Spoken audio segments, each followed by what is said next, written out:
Hello, and thanks for taking the time to view our crowdfunding page. To United Methodist clergy and our current pastor, the Reverend Dr. Moon-Hoon Kim, and our treasurer for our Board of Trustees have all been working over the course of the last year and a half to put together this presentation to help our congregation put up a new, modest worship center and education and mission center in Gloversville and Johnstown. The area is in the heart of the deepest poverty in rural upstate New York. Many people will be familiar with the biblical story of Israel's 40-year journey in the wilderness to get to the Promised Land. We've been on a similar journey over the course of the last decade with a wide variety of detours along our way. Now, to write a 10-year history of all that we've experienced would be not only tedious for us, but boring for you. And so we're going to try to share our story through a creative form of championship boxing, complete with knockdowns, draws, and getting up from the canvas. Because it's a loving congregation that wishes to share the love of God with others, we have chosen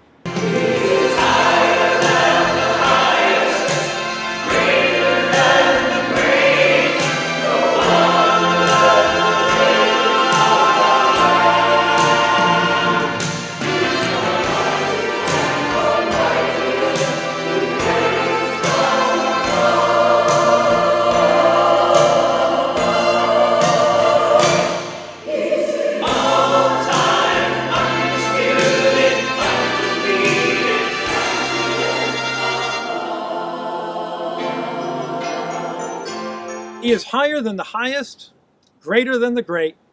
No one will ever take his crown away. He's more mighty than the mightiest. He reigns from above. He's the all-time, undisputed, undefeated champion of love.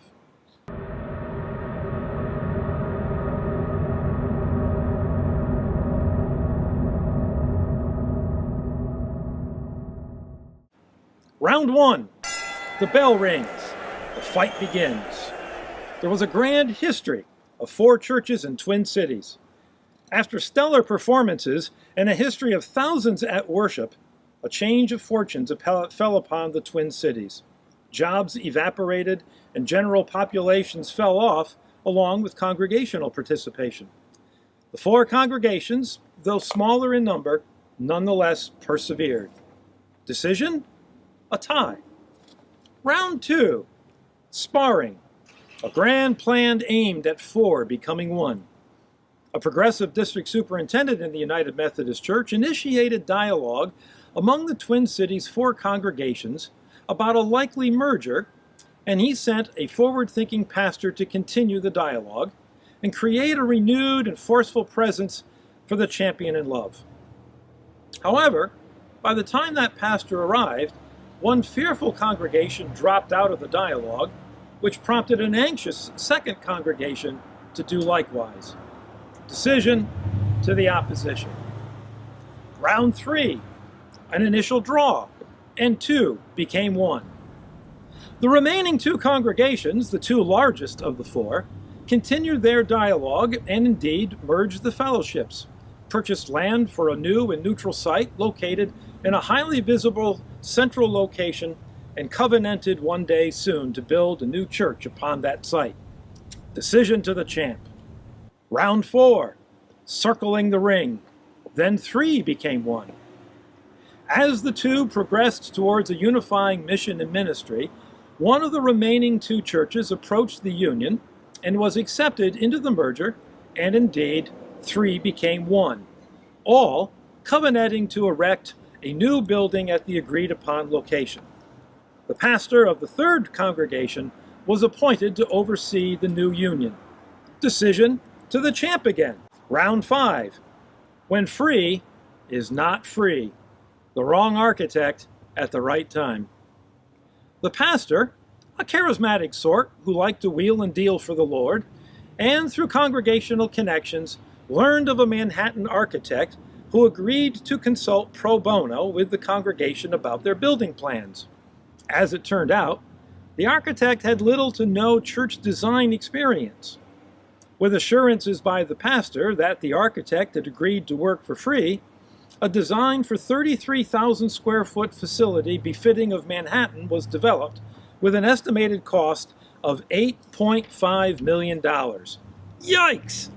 The congregation demurred, and plans were pared down to a still unmanageable $5.1 million cost. The congregation had an impressive $1.5 million on hand, quite a sum for 2007, and the land cost had already been paid in full. They should have been well on their way towards a completed new home very adequate for current and future needs. To fund the project, a professional was hired in an effort to sell church bonds, which unfortunately is just a euphemism for deferred debt.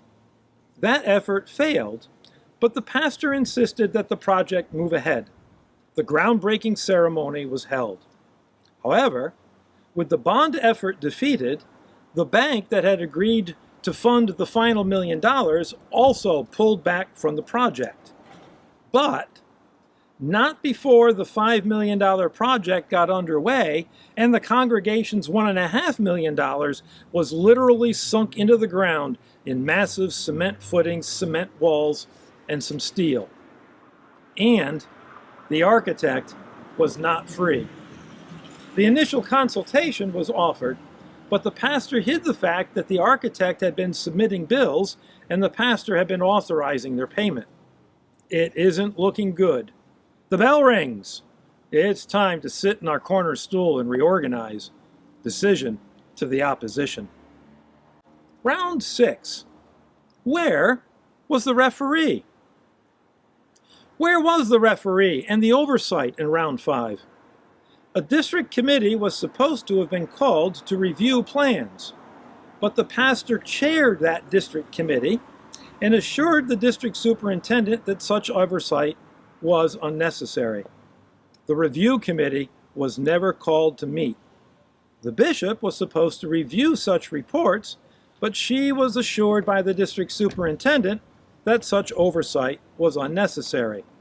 All safety protocols had been disabled. Decision to the opposition. Round 7. When death delivers a right hook. The pastor stricken and sickened. What fostered such unusual behavior on the part of the pastor, a pastor that folks had come to know as a loving and caring soul? It was brain cancer. Unbeknownst to the pastor, he was terminally ill with a cancer devouring his brain that was likely behind the behaviors that had been witnessed by the members of the congregation. Once again, decision to the opposition. Round 8. Knocked back while trying to advance the Great Recession. $1.5 million sunk into the earth, a failed bond effort, an absent bank, invisible oversight, and a terminally ill pastor were all immediately followed by the Great Recession. From the groundbreaking to the project halt, steel more than tripled in price. Money dried up. The market began its long decline. Within months, the pastor was dead. The building site grew over with weeds and brush. Decision to the opposition. Round 9. A second wind. A benefactor? TARP? Stimulus? A new pastor was appointed and was immediately introduced to a benefactor who typically arranged funds for not-for-profits from a number of private, corporate, and even government sources. Over the course of a year, the pastor led an effort to write, review, and rewrite a series of grants with the help of the benefactor and navigate a series of interviews and project reviews that qualified the project for complete funding through a combination of TARP and stimulus monies, as well as with numerous private donations which were in turn themselves contingent upon stimulus funding. After a year of continuous reviews, and after having cleared the last hurdle, the project had been granted approval along with 9 other projects. Decision to the champ. Round 10, serious body shots. Dazed, but not out. A week before the congregation was to receive the first stimulus check, the project was canceled. The administration withdrew the funds from all 10 proposals and countless other shovel-ready ventures around the country to underwrite other priorities. The benefactor, who had himself invested countless hours in ushering along all 10 developments, indicated that he had never seen anything like this happen in his 20 years of making such arrangements, and was himself personally devastated by the good work that was brought to an unfortunate and unsatisfying conclusion. After having heard nothing but positive feedback throughout the grant application process, the congregation was stunned and discouraged, but not defeated. They decided to reevaluate their options. Decision to the opposition. Round 11. The champion of love still calls us. Review the strategy, come out swinging. Stepping back from that 33,000 square foot facility, there came the realization that the project, as originally presented, was simply more than what was needed and would in all likelihood not have been good stewardship. Failure to erect that building may have been God's way of bringing the congregation closer to what the champ had in mind all along. It was decided to sell a corner lot of the larger parcel to generate new seed money. While that was underway, the pastor received advice from his doctors that early retirement would be wise relative to some health issues, and so yet another pastor was assigned who helped the congregation regain focus upon mission and ministry and help the congregation meet all of its annual denominational financial obligations. Worship attendance remained fairly steady, the Sunday school grew, as did the youth program, and missions continued on behalf of the community and beyond. Decision to the champ. Round 12. A different fight strategy adapted, getting off of the mat. A corner lot sold with some of the money. A premier church architect with extensive experience working in area churches with excellent results was hired. He developed some initial designs around erected portions of the first building attempt and proposed a number of options that were reviewed by the congregation and the building vision and mission team. The first proposal provides approximately 8,000 square feet of space housed in a contemporary package with the least amount of roadside visibility. The space will be just adequate and will require considerable coordination to put the multiple purpose space to good use. To make this plan happen, we'll need $1.5 million. The second proposal, an Adirondack design, provides approximately 11,000 square feet housed in a more traditional package with superior roadside visibility. The space will fully accommodate the congregation and growing Christian education program and facilitate contemporary worship services well into the future. To make this plan happen, we need to raise $2 million. The architect indicates that regardless of which plan is chosen, approximately $500,000 worth of site work will be repaired, which will include a portion of paved parking lot. Decision? A draw. Round 13. To become the champion of love once and for all. This is where you come in. This congregation has suffered unimaginable setbacks due to a wide variety of factors, most of which were frankly beyond their knowing or control. They've been knocked down, but not out. And they have, with God's help, picked themselves up off the mat time and time again. And they have acted in good faith, fighting the good fight with all of their might. In the midst of the fight, the church finds itself in a position where simply maintaining in the present antiquated facility means eventual closure. The present building requires more upkeep than, frankly, it's worth. The space is both too large and grand for their purposes, and what space exists, like the sanctuary seating capacity of something like 800, is simply not suitable for today's ministry. The space is not handicapped accessible, and just recently, $1,000 of limited resources was spent repairing an ancient elevator. Operation and energy costs are simply out of sight. The portion of the city where the building is located has become so crime-riddled that people are afraid to come here after evening programs and meetings. The new location is on a main bus line. It's across the highway from a Walmart supercenter, and it will allow for an expansion of ministries with the young and the old alike. There is considerable interest in reaching out to the area community college to provide spiritual fellowship to the students there and possibly develop a mentoring program with hands-on experience in sound and video equipment. To win this round and win this championship match, we need your prayers and we need your help to deal a decisive blow to the opposition. A punch is thrown, the ref is counting down, and the decision is up to you.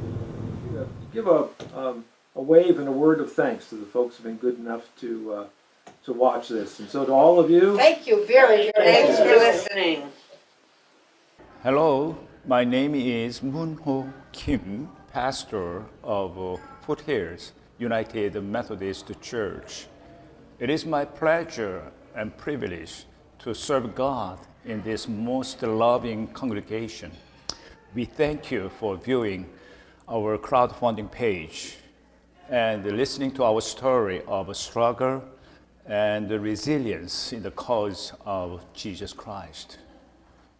We are hopeful that some of you who have viewed our presentation here may be moved to help us along by making a major gift towards the completion of our new congregational worship and community center. If you would click onto or scroll down to the portion of our page entitled Gifts Acknowledgements, you will discover some naming opportunities to memorialize or to honor someone near or dear to yourself, or to possibly honor a Christian cause in perpetuity. We also provide a tree of life symbol that will blossom bronze, silver, and gold leaves to acknowledge your gift at a particular charitable level that will help to foster the life of this congregation in their new and more viable location. For all of your gifts, large and small, we offer you our hearty thanks and praises and thanksgiving to God. God bless you and thank you.